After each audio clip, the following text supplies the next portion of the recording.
Buenos días. Vengo a tratar, bueno, modestamente, un libro que me llamó la atención cuando lo adquirí hace más de 20 y tantos años, que se titula El Escolástico, y es de Cristóbal de Villalón, un personaje prácticamente desconocido, sobre todo porque no sabemos casi nada de su vida, y las fechas de su nacimiento y muerte varían constantemente, amén de las fechas de sus estudios o su trabajo, ¿no? En fin, todo esto ha surgido a raíz de las conversaciones sostenidas en torno a, bueno, el gran volumen, los 3 volúmenes del señor Jesús Maestro sobre la literatura, ¿no? Jesús Maestro, entre otras cosas, dice, por ejemplo, que el ensayo no forma parte de la historia de la literatura. También sostiene que la literatura es una ciencia y que la ciencia literaria, la presunta ciencia literaria, también es una ciencia, cosa que yo creo que no se puede sostener. Solo hace falta también... Es muy sencillo todo esto porque en todos los manuales al uso de historia de la literatura aparece el ensayo, incluso aparece la historia. Entonces, a saber si eso es una mera convención administrativa o es algo real que tiene su fundamento, ¿no? Entonces, Cristóbal de Villalón es probable que naciera a principios del siglo XVI en Villalón de Campos o en Valladolid. Hay otros autores que dicen que nació en Santa Olalla de Tábara, provincia de Zamora, en la cual hay muchos individuos que llevan el apellido Villalón, por cierto. Parece ser que toda la vida lo pasó en la provincia de Valladolid, de ahí no salió mucho. Según parece, también estudió en Alcalá de Henares, en Salamanca, y luego fue catedrático de Lógica en Valladolid. Pero todos estos datos no los sé muy bien porque cada fuente que he consultado varían las fechas y todo, ¿no? Así que voy a seguir una especie de biografía convencional que he establecido. Tal vez naciera en 1505, o en Villalón de Campos, como he dicho, o en Valladolid. Obtuvo el título de bachiller en artes en la Universidad de Alcalá de Henares y la licenciatura en lógica en la Universidad de Salamanca entre 1525 y 1530. En 1530 es catedrático de lógica en la Universidad de Valladolid hasta 1545. Viaja por Castilla y tal vez por Alemania. Eso ya no lo sé. No se puede confirmar. Parece ser que pasó la mayor parte, como he dicho, de su vida en la provincia de Valladolid y alrededores. El Escolástico fue escrito en 1550. No llegó a publicarse jamás. Lo publicó un trozo Menéndez Pelayo en 1911. Licenciado en Teología en Valladolid, aunque sin venia docendi. Esto dicen algunos. Asunción Rayo, por ejemplo, dice que es como represalia por su erasmismo. Sigo. Tuvo contactos, parece ser, con el hereje Francisco de Encinas. En 1543 es ordenado sacerdote y trabaja en la parroquia de Olalla de Tábara, Zamora. En 1545 recibe la licenciatura en Teología en Valladolid. Muere en 1562 en Valladolid, aunque en otros sitios se afirma que muere en 1588 y que fue testigo en un pleito de Cervantes con una señora. No sabemos prácticamente nada. En un artículo que he leído recientemente se afirma que era mercader y zapatero, pero puede ser que haya simplemente un caso de homonimia en este asunto, ¿no? Y pasando a hablar de quién era este hombre, o de lo que hizo, parece ser que fue un castellano viejo, humanista, erasmista, preocupado por la educación y dedicado a ella. Lo que se llama erasmismo español no es otra cosa que el nombre que recibe la notable influencia de las ideas de Erasmo de Róterdam en España. Esta influencia alcanza su máxima fuerza entre 1527 y 1532. El erasmismo, como todo el mundo sabe, pues postula la necesidad de una reforma de la Iglesia y de la religión. Sostiene, pues, en consecuencia, que hay que despojarla de sus aspectos dogmáticos y formalistas, y que hay que aligerar el exceso de especulaciones teológicas y hay que reformar una práctica religiosa rutinaria que está en el límite de la superstición. O sea que, diríamos, el erasmismo va en contra de la religiosidad popular, así brutalmente dicho. Es necesario, pues, un retorno al Evangelio, a una religión espiritual y del corazón, íntima e interior, a la fe.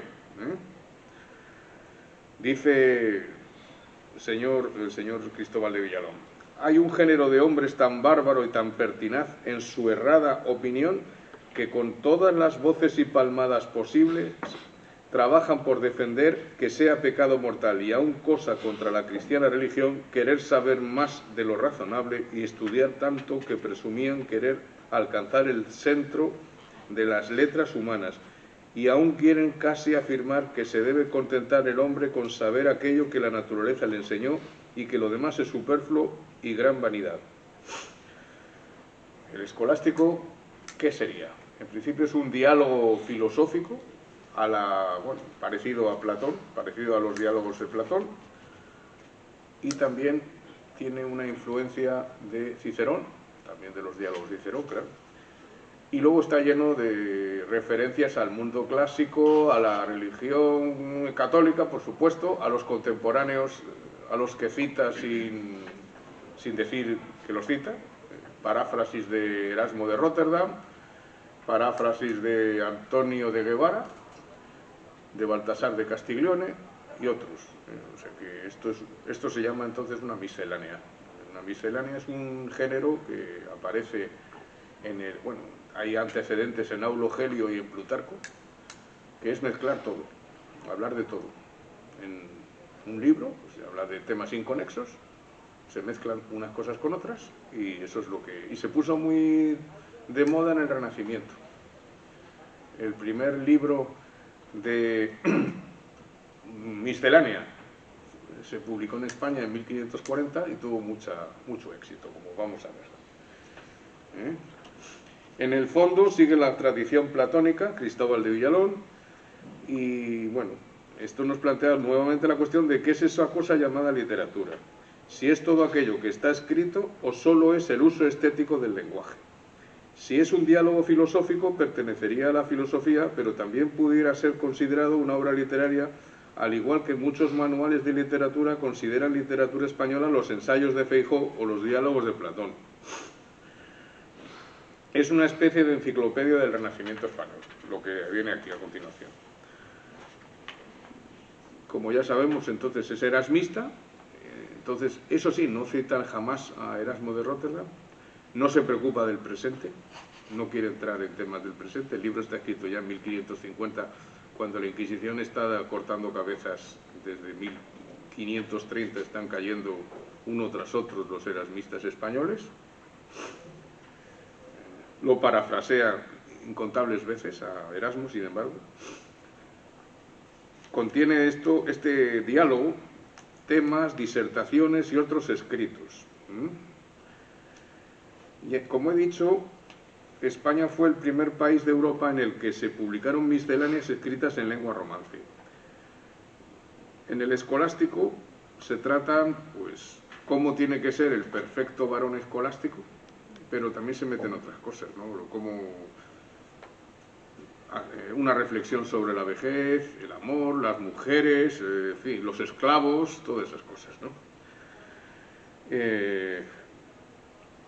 Este carácter proteico de la miscelánea explica su gran popularidad. Hay un fuerte contenido erasmista, como he venido diciendo. Se sabe que hubo amistad entre Cristóbal de Villalón y Hernán Pérez de Oliva. En el diálogo aparece Hernán Pérez de Oliva, que es el que lleva las opiniones de Cristóbal de Villalón. Villalón es un apasionado humanista, enamorado de la nobleza del saber y de las bellas artes, que cree en los efectos benéficos que éstas traerán a la República y, por supuesto, al hombre adornado de tales dones y artes. En Villalón se produce la unión de las armas y de las letras, la unión entre paganismo y cristianismo. O sea que, bueno, es Erasmo de Rotterdam prácticamente redivivo en España, ¿no? Bien, lo que él plantea es la necesidad de elaborar o construir una utopía universitaria o académica, una república escolástica en términos tal como lo cita Villalón. Se trata de definir qué es y en qué consiste un perfecto varón escolástico capaz de ennoblecer y habitar la tal utópica república escolástica. Se trata de decir en qué consiste un buen discípulo escolástico. Vamos, hay que establecer qué es lo que es una universidad, una cofradía de profesores y alumnos que se reúnen y asocian para enseñar y aprender, maestros y alumnos sabios, elegantes y modelos de buen vivir, dice el señor Villalón. Entre todos nosotros formemos aquí un escolástico perfecto varón, porque con este buen trabajo nuestra salida terná loable efeto, pues consumimos el tiempo de nuestra conversación en virtuoso ejercicio. El escolástico representa las conversaciones ficticias mantenidas en junio de 1528 por un grupo de profesores de la Universidad de Salamanca que abandonan la ciudad para pasar unos días de vacaciones a orillas del Tormes, en Alba de Tormes, en casa del duque de Alba, en el palacio, que prácticamente del cual solo queda ya una torre, ¿no? Este grupo de profesores va analizando la educación de su tiempo y a la vez propone posibles soluciones para evitar su supuesta decadencia. Esta Arcadia intelectual la componen el rector y el maestrescuela de la universidad y un grupo reducido de profesores, entre los que lleva la voz cantante el maestro Oliva, en cuyos labios deposita, como ya he dicho, Villalón sus opiniones. Se prodigan las citas eruditas espigadas, alteradas, incorrectas, alteradas, como hemos dicho, ¿no? Una gran abundancia de digresiones recorre el diálogo, como corresponde al género literario de la miscelánea renacentista. Como he dicho antes, sobre la vejez, la amistad, se prodigan las leyendas, los cuentos, se habla del amor, las mujeres, etc. Maestros y discípulos han de ser temerosos de Dios y de conducta intachable, obedientes los discípulos, disciplinados, recoletos, sobrios y estudiosos. Han de tener curiosidad por todo saber y tienen que ser capaces de distribuir su tiempo entre el trabajo intelectual, el juego y el descanso. No basta con dominar la especialidad, hay que saber de todo en lo general y en lo universal. O sea que esto es un poco el ideal de profesor y de discípulo que plantea el señor Cristóbal de Villalón, ¿no? Y ya finalmente, pues siempre me planteé, bueno, he decidido plantearme lo que es la literatura según mi parecer y mi modesto entender, ¿no? Para empezar, sabemos que ni la literatura es ciencia, ni la teoría de la literatura es una teoría científica. Y nosotros nos hemos remitido, sobre todo a Aristóteles y a la doctrina clásica, que consideramos prácticamente insuperable en estos momentos. Aristóteles define la poesía, o sea, la literatura, como mímesis y fábula, esto es, representación y ficción literaria. Esta definición ha resultado a la postre ser insuperable. Gustavo Bueno denominaba artes poéticas o sustantivas a las artes que están constituidas como orientadas a ofrecer representaciones de contenidos heterogéneos, ciertamente que rebasan o superan la prosa de la vida y de las artes pragmáticas. Esto también coincide en cierta manera con lo que hemos venido diciendo con Aristóteles, ¿no? Las artes sustantivas nos ofrecen obras para ser conocidas, para ser exploradas. La obra de arte sustantiva es segregada del sujeto actante mediante la representación. La obra de arte no está destinada a ofrecer verdades, aunque tampoco apariencias. Una obra dramática, una novela, una película sobre mitos o creencias, posesiones diabólicas y exorcistas no puede considerarse como una obra de arte sustantivo, si es que la valoración positiva de esa obra implica la participación del público en los mitos o creencias propios del drama. Claro, pero ya sabemos que existe la literatura fantástica, o lo que se llamaba en el siglo XIX la novela gótica, en la que aparecen fantasmas, vampiros, posesiones diabólicas, y también eso forma parte de la literatura, ¿no? Igual que hay películas donde hay milagros o magia o bueno, cosas de esas que también ahí están, ¿no? Y al vulgo de hecho le gusta mucho eso, todo eso. Bien, la obra de arte sustantivo consiste en ser llevada a la representación ante un público diverso que tiene encomendada la misión de interpretar la obra sustantiva a su manera. No todo lo que está escrito es literatura, o por lo menos literatura sustantiva. Un libro de química es escritura de una ciencia, y no es literatura sustantiva, sino adjetiva. La escritura es meramente instrumental en este caso. Lo que importa en el caso del libro de química o de física es la objetividad científica con sus teoremas y demostraciones. La literatura tiene una finalidad estética en el uso del lenguaje, aparte de ofrecer una representación de ideas o de hechos alejados de la prosa de la vida, ficción mediante. El escolástico de Cristóbal de Villalón diríamos entonces que puede perfectamente figurar en los manuales de historia de la literatura española como perteneciente a la miscelánea, un género didáctico del Renacimiento, como hemos dicho, muy difundido y popular en su época. La ficción literaria la entendemos nosotros de dos maneras, o bien como mímesis verosímil, como representación de operaciones, acciones y realidades que bien pudieran ser verdad o realmente existentes en otro mundo posible, como fantasías, descripción o representación de hechos o cosas irreales o imposibles que incumplen las leyes de la naturaleza. Por ejemplo, en la literatura fantástica, de terror, la novela gótica o la ciencia ficción. Entonces, el escolástico es una obra literaria, cumple con las características de la literatura según la teoría clásica, que son imitación ficción o fábula. Y es una representación, como bien decía Gustavo Bueno. En literatura, además, al igual que en filosofía, como decía Gustavo Bueno, cuenta de manera fundamental el idioma en el que se ha escrito una obra. Con esto termino mi comunicación.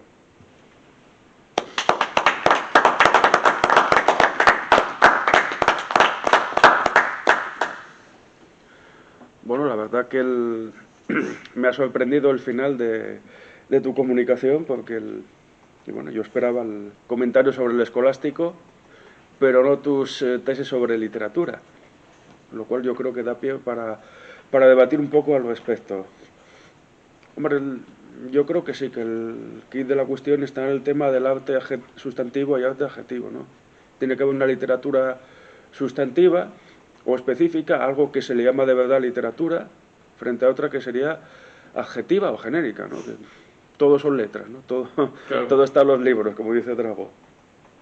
Tiene que haber unos géneros literarios, evidentemente, pero a mí yo creo que lo que me interesa, sobre todo lo que comentó Bueno acerca de las artes en La fe del ateo, allá por el año 2007, el problema él hablaba de las relaciones entre religión y cine, o artes y cine, y entonces él se dedicó mucho a analizar el problema pues del cine fantástico, ¿no? Claro.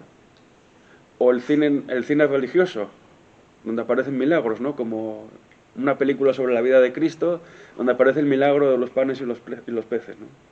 Claro, un milagro rompe con todas las leyes naturales que conocemos, ¿no? Precisamente el milagro es eso, ¿no? Yo me acuerdo hace años, un grupo de estos de ateos acérrimos se reían de los cristianos, los creyentes, porque decían, es que creen que es natural que una mujer virgen dé a luz o que un hombre camine sobre las aguas. No, hombre, no, vamos a ver. No son tan cortitos. Saben que una cosa son las leyes naturales y otra las sobrenaturales. De ahí lo de los milagros. Y entonces Bono citaba una película sobre la vida de Jesús, de Franco Zeffirelli, donde se representaba el milagro de los panes y los peces, y entonces lo que hacían era empezar a sacar peces y panes de las cestas. Y entonces decía, bueno, no, eso es cine religioso, pero claro, ahí no hay ningún milagro propiamente, simplemente empiezan a sacar panes y peces y ya está, hasta que se acaban. Y entonces, bueno, decía, eso a mí me parece bien, porque eso no rompe con ninguna ley de nuestro mundo posible, por así decir, ¿no? hablando de la verosimilitud de Aristóteles. Pero la película del exorcista de William Friedkin, Sí, creo que es, decía que era una cosa aberrante, que eso no tenía ningún valor estético. ¿Por qué? Porque no solo se representaba una posesión demoníaca, sino es que encima se decía que la posesión demoníaca que era real, y se descalificaba pues a los médicos y los científicos que intentaban explicar alguna razón, ¿no? Digamos que se ponía entre paréntesis eso como si estuviera a la misma altura que la apropiación del demonio, ¿no? Al que se le daba un carácter sustantivo, ¿no? Entonces, bueno, dice, eso descalifica a una obra de ficción, le quita todo el valor estético porque no tiene ningún sentido, salvo que de verdad vivamos en la Edad Media, de creer que existe el demonio, ¿no? Y entonces yo, simplemente por matizar un poco el tema este, por otro lado, pues decir que sobre la comunicación, sobre el tema concreto, el género de la miscelánea pues es muy utilizado, yo creo que inspirándose mucho en Plutarco, ¿no? Sobre todo en un sentido moral, ¿no?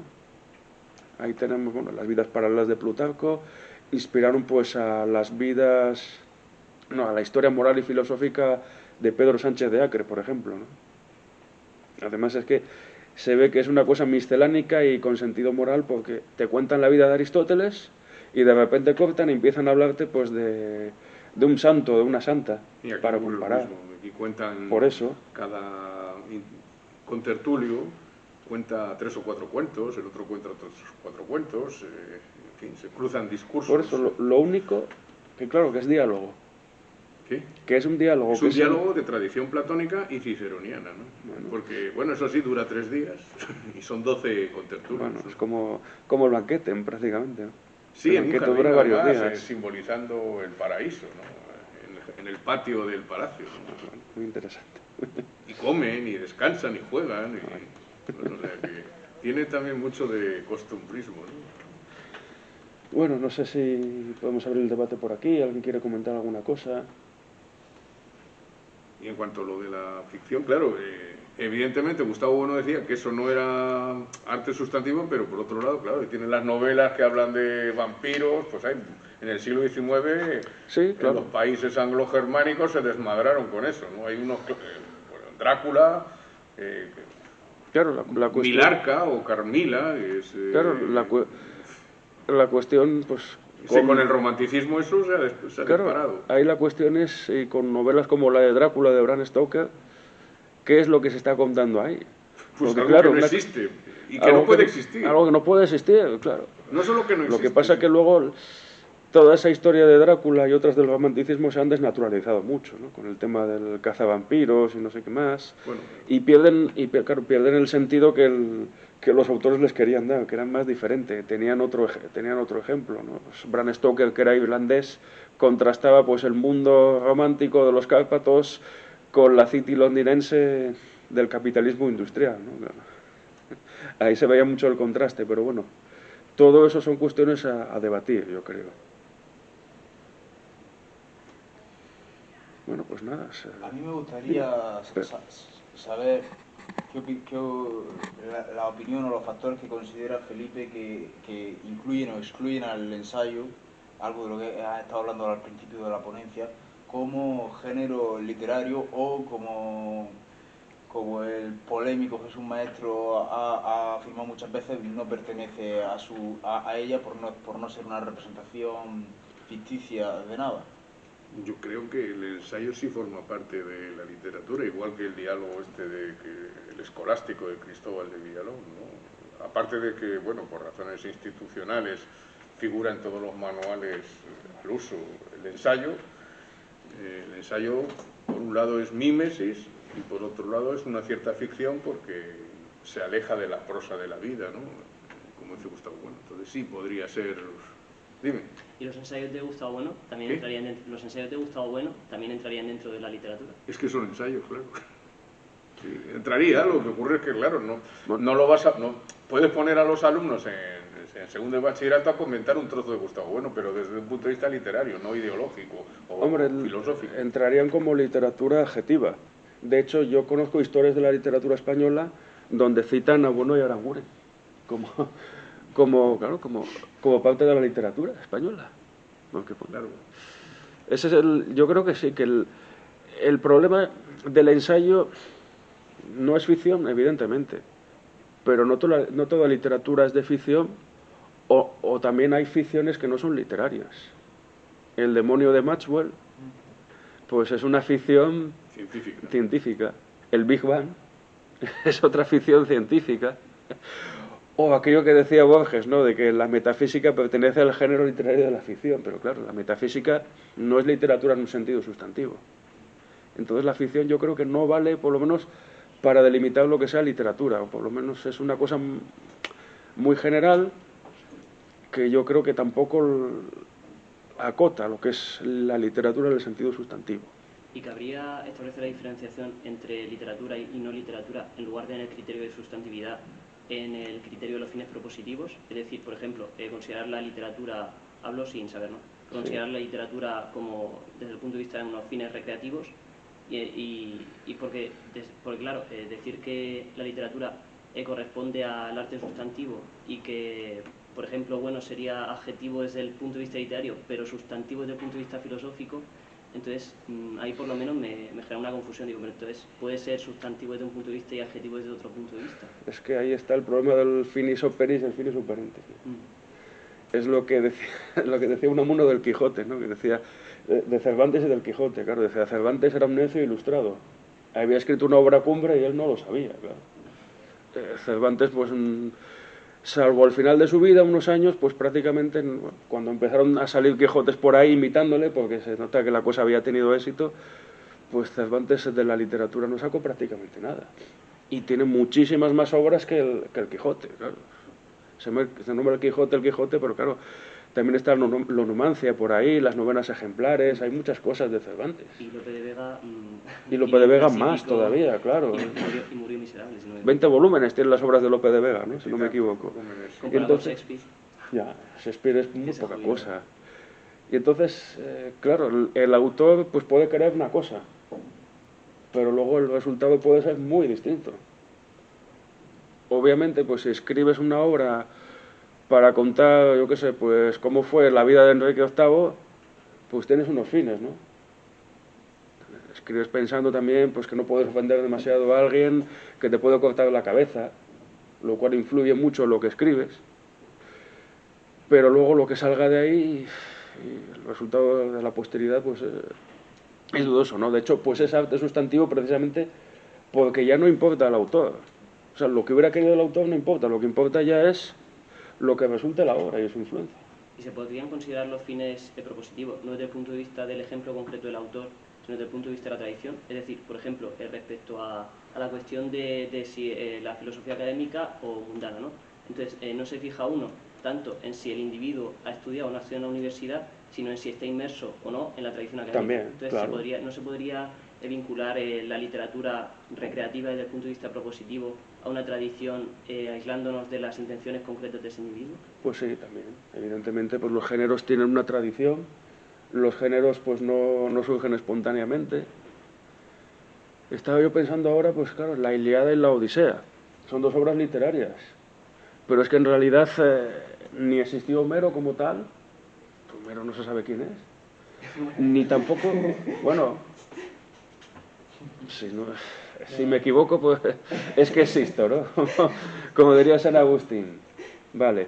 Pero que quiero decir que Homero no escribió una obra llamada La Ilíada y la Odisea propiamente para que la gente la leyera. Eso es una recopilación de una tradición oral. Y sin embargo, pues a nosotros nos han llegado la Ilíada y la Odisea y nos hablan de la Ilíada y la Odisea, obviamente. Entonces, quiero decir que, bueno, pues eso son tradiciones que ya están inmersas de alguna manera, no es una cosa espontánea de, a mí se me ocurre hacer esto y lo voy a hacer, ¿no? De irse a la guerra de los 30 años. No sé si me entiendes.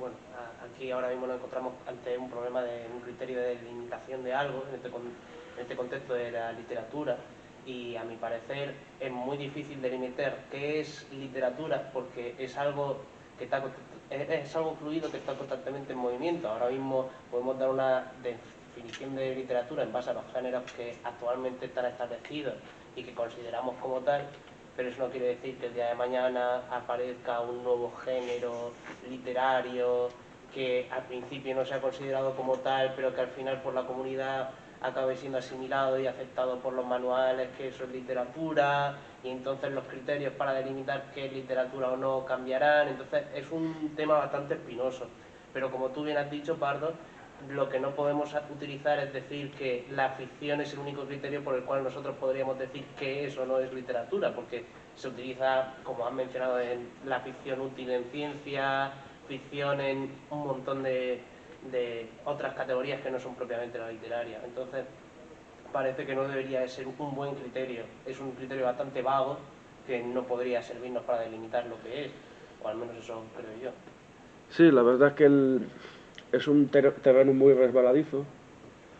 Al final, pues literatura, pues sí, es todo lo que está escrito, pero está escrito en una lengua, claro. Yo creo que es el único criterio firme para decir pues lo que es literatura. Literatura pues en lengua española, literatura en lengua inglesa, literatura en francés, en la que sea. Pero los criterios se nos resbalan.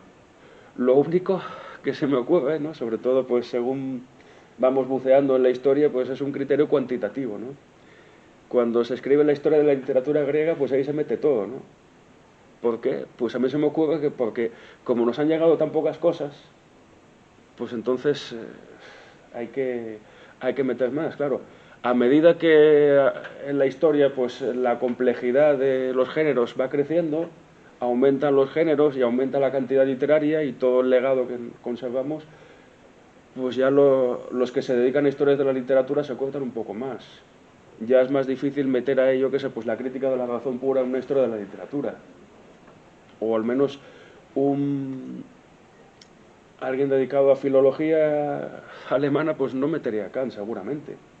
Pero claro, Pero sí meten a Nietzsche, por ejemplo.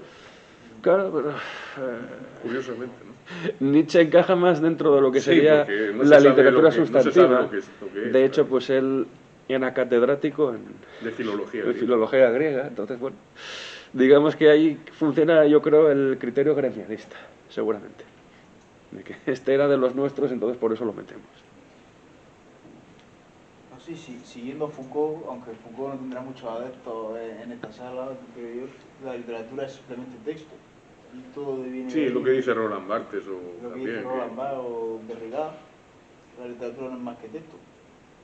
Entonces sería texto tanto el Quijote como el cartelito de ahí que pone que desconecte su móvil, bajo esa premisa. Bueno, es que en realidad, si hablamos de literatura, de algo, de hecho, Bono lo citaba en el mito de la felicidad al comienzo, hablaba de literatura de la felicidad y decía, Prospectos ahí entran los prospectos del del Prozac, pues claro, porque eso te hace feliz, o por lo menos tiene que ver con una de las acepciones de la felicidad. Entonces, no puedes prescindir de eso que está escrito, no puedes prescindir de esa literatura sobre la felicidad. Un vademecum, que utilizan los farmacéuticos, pues también sería literatura sobre la felicidad. En este caso, ¿no? Algo tiene que ver, lógicamente. A mí me gustaría volver al tema del exorcista.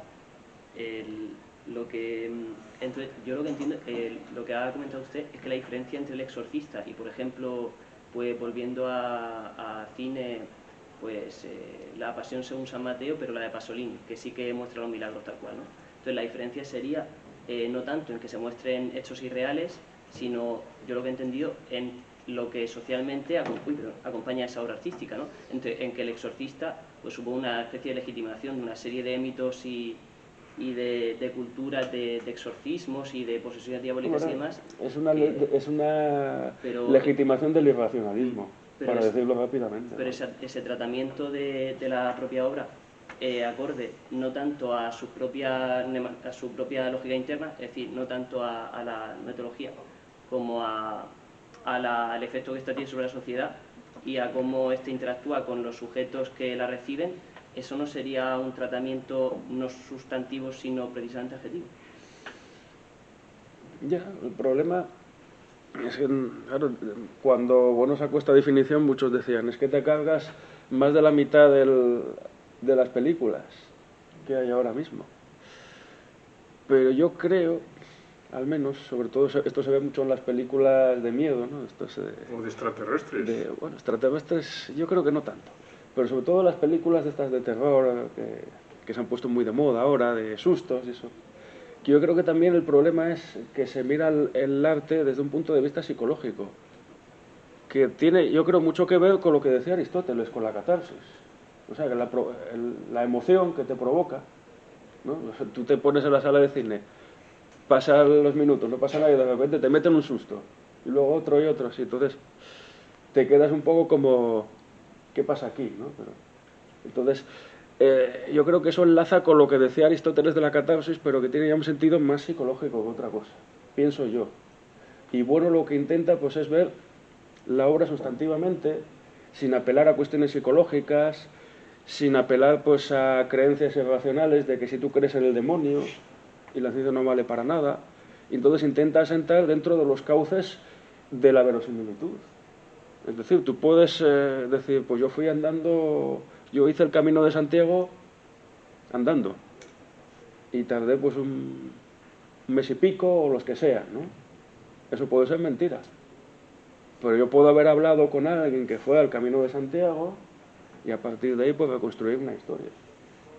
La novela contemporánea, bueno, la novela, desde Cervantes hasta nuestros días, pues es la historia personal del autor, pero contada pues de un modo sibilino, ¿no? Sobre todo la novela picaresca, ¿no? Pues, la vida del pillo.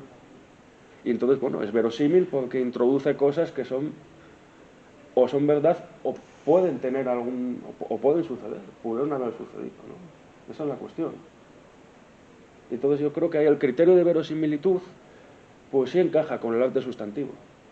Y por eso Bueno descalificaba pues las obras que decían que existía el demonio. Otra cosa es que la gente cree en el demonio, ¿no? Como lo del Día de la Bestia. El Día de la Bestia de Ares de la Iglesia pues es un ejemplo de cine religioso, pero además cine sustantivo, que no apela a ningún criterio externo, sino que cuenta la historia de dos zumbados que se creen que existe el demonio, que va a llegar el apocalipsis, que si las torres Kío son la marca del diablo, además con el cura que ha vestido de un deusto, y luego resulta que es todo mentira, que es una pura alucinación. Y si hasta el astrólogo italiano se lo decía, pero ¿qué hacéis con estas mamarrachadas? ¿Qué sois, imbéciles o qué? Y entonces, claro, eso es un ejemplo de cine religioso pues que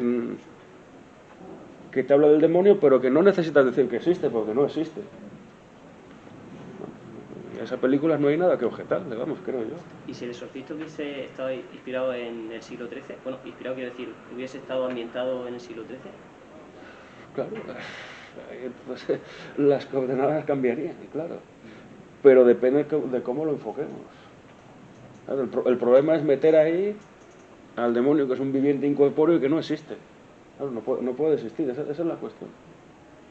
Ese es el fondo del asunto, porque si te representan a una chavala que supuestamente está sufriendo un exorcismo, bueno, hay películas sobre exorcismo que están grabadas como si fuera un documental, pero el demonio no aparece. Aparece pues los que hacen los rituales, los sacrificios, y bueno, pues nada, y hablan del demonio. Pero claro, ¿cómo van a representar el demonio si no hay manera? ¿Cuál era la que yo vi? El último exorcismo, creo que fue. De hace unos años. Salía un pastor norteamericano. Se las conoce todas. Conozco algunas. Está por ahí de Devil Inside. Bueno, hay muchas de ese estilo, ¿no? Y entonces, claro, cuando mueren los protagonistas se acaba la historia, porque eran los que grababan. Entonces, y yo creo que eso sí es arte sustantivo, ¿no? Porque no te meto otras consideraciones. De hecho, tú para ver una buena película, pues no necesitas, yo qué sé, para ver una película sobre los romanos no necesitas conocer la historia de Roma. Aunque te da la impresión de haber salido ahí, vamos, como si hubieras vivido en la época de Nerón, ¿no? Y como si lo hubieras vivido. Y el que va a ver películas donde te sale el demonio, pues hombre, sí. También se piensa que ha estado el demonio ahí al lado, pero evidentemente no es lo mismo. No puede serlo. Yo creo que precisamente por estos temas que estamos hablando, y estoy de acuerdo, yo creo que por eso habría que quitar completamente de nuestra perspectiva la idea del mundo posible. Esta idea del mundo posible porque bueno, precisamente... solo hay uno. Claro, por eso. Pero es que precisamente la idea del mundo posible se ha utilizado en el siglo XX para justificar este tipo de literaturas, las literaturas espiritualistas, Sí. con exorcismo y todo esto que estamos hablando. Entonces, claro, porque como si fueran reales en otros mundos posibles, pues podríamos hablar de otros mundos posibles. Pero como solo estamos hablando del mundo real, entonces no podemos hablar, yo creo, de posibilidad en la línea aristotélica del posibilismo, sino más bien de composibilidad con las cosas del mundo real, que es el único que hay. Entonces, yo no hablaría de mundos posibles, tampoco hablaría propiamente de verosimilitud, hablaría más bien de composibilidad entre las diferentes morfologías del mundo. Sí, sí, realmente esa es la palabra, composibilidad. Sí, bueno, también lo dice Leibniz, ¿no? Que todo mundo posible tiene que ser composible. Claro, de ahí lo toman Dolezal y todos los críticos modernos que utilizan la idea de mundo posible. Pero ellos lo utilizan precisamente para justificar la literatura fantástica, maravillosa, irracional y todo esto. Entonces, yo creo que es preferible utilizar la idea de composibilidad más que la de mundo posible, porque es que claro, si hablamos de un mundo posible, pues en el mundo posible puede pasar lo que sea. Bueno, yo me estaba refiriendo a un mundo posible refiriéndome a los enunciados, ¿no? Que si yo digo que estoy en Valladolid, eso es falso, pero todo el mundo me entiende. Cosa que si digo que la nada nadea, pues bueno, en fin, eso carece de sentido, es un sinsentido, como dicen los positivistas lógicos, ¿no? Esa es la diferencia. Vamos, y yo iba por ahí más, ¿no? Que evidentemente la literatura representa hechos que son falsos, pero que son compatibles con las leyes y con la objetividad cotidiana, ¿no? Eso sí que es lo que quería decir. Bueno, pues vamos a finalizar aquí y vamos a continuar con la ponencia de Pedro Guillamón Moreno.